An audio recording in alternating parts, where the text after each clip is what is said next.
In the same story of Peter, as we think about focus that helps us to keep our hope in Christ, verse 30 of the book of Matthew chapter 14 talks about Peter seeing the wind and noticing that the wind was boisterous.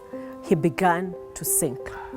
But you see, before that, even as we had spoken the previous week, when Peter had chosen to focus on Jesus and focus on his word, he was able to walk on that word regardless of the situation, regardless of the circumstance. But his breaking focus and looking at the boisterous wind automatically caused him to sink. And I want to urge you today to keep your focus, regardless of what beats your way, regardless of how stormy and how hot the furnace is for you. Do not give it your thought. Do not give it your attention. Do not give it your focus. You see, you have two choices.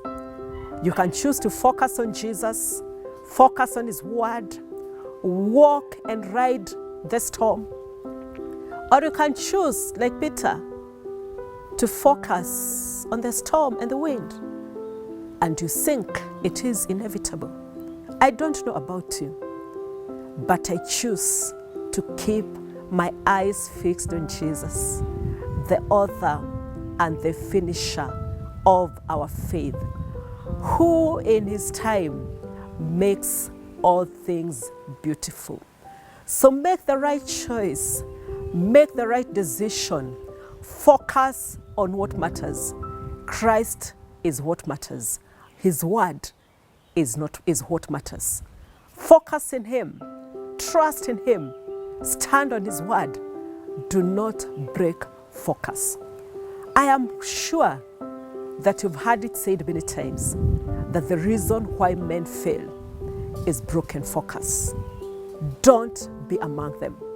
Stand to be counted as one that was fearless, as one that was confident, as one who is persuaded of who he or she has believed in, and one that knows that he will keep you safe until that day and present you before the Father a strong, victorious winner, having overcome, not sucked in by issues of life, but keeping the faith, holding on in hope, and trusting in Christ.